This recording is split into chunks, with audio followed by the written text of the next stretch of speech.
Bonjour tout le monde, on se retrouve aujourd'hui pour le déballage de l'expansion Tunnel Vision. Donc pour Heat, c'est la deuxième expansion si je me rappelle bien. Donc pour ma part, c'est une version anglaise parce que j'avais le jeu de base en anglais. Et donc ce jeu-là vient avec deux superbes collants de chaque côté. Donc plus vous attendez dans le temps pour acheter par exemple cette extension-là, plus les collants collent, plus vous avez un risque de briser vos boîtes. Mais ça, c'est pour sauver la planète. Donc, ceci étant dit, à l'intérieur de cette boîte-là, qui n'était pas une boîte super épaisse, on a un nouveau véhicule avec évidemment un pion qui donc va pouvoir s'ajouter dans la boîte de base dans le compartiment qui restait.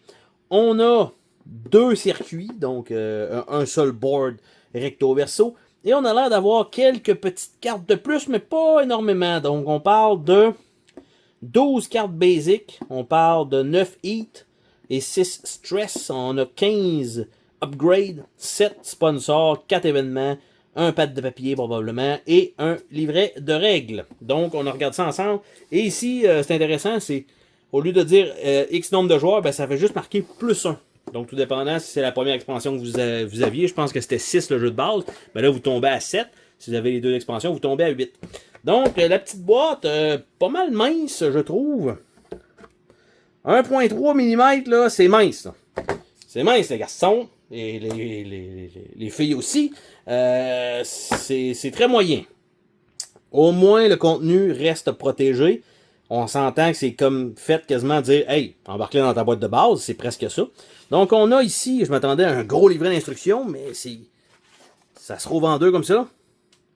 Donc, on a la partie tunnel, on a la partie des chicanes, donc des curves, on a Aggressive Legend, Draft Assemble et un système de Championship. Donc, pas grand-chose là-dessus.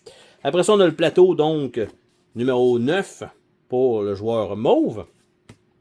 On a le circuit, qui est le plus intéressant, qu'on va voir après. On a ici, donc, les deux, le petit véhicule et le pion, donc normalement pourrait aller là, et on a aussi la même chose dans la boîte de base. On a beaucoup d'espace qui ont réutilisé exactement le même modèle que l'autre expansion d'avant. Un autre énième pad de papier, donc supplémentaire, et les cartes dans un petit emballage comme ça au lieu du plastique, et en dessous du tray, on a absolument rien. On aurait pu avoir une petite carte promo, quelque chose, mais non. Donc, on va ouvrir ça ensemble. Donc, les cartes, ce petit pad de papier, ben, pas ce petit pad de papier, mais cet emballage papier. Donc, on va finir par l'avoir. Plus en plus de jeux d'ailleurs font ça comme ça, dans ce type d'emballage-là. Donc, voilà. Donc, les cartes ont infinitissé comme c'était déjà le cas avec le jeu de base et les expansions.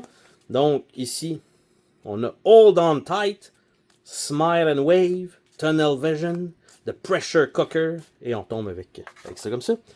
Après ça, on a un paquet de cartes. J'allais dire presque toutes pareilles. Ça, c'est les deux cartes de circuit. Donc, on a Espana et on a Netherland. Donc, les deux cartes de circuit. Et les autres cartes, ici, ça va être un peu mélangé n'importe quoi. Donc, évidemment, on va avoir le deck du joueur mauve, qui est quand même important que lui aussi aille son propre deck. Donc, au moins pour débuter la partie.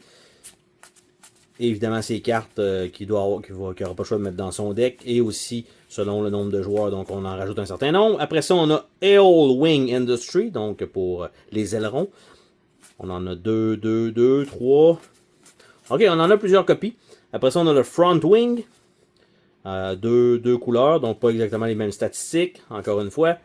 Donc, différentes façons. C'est peut-être pour la couleur du joueur aussi, je me rappelle pas. Donc, ah non, on l'a juste ça, mais 2 fois. Donc, tout simplement, c'est les petites cartes qu'on a, rien de plus.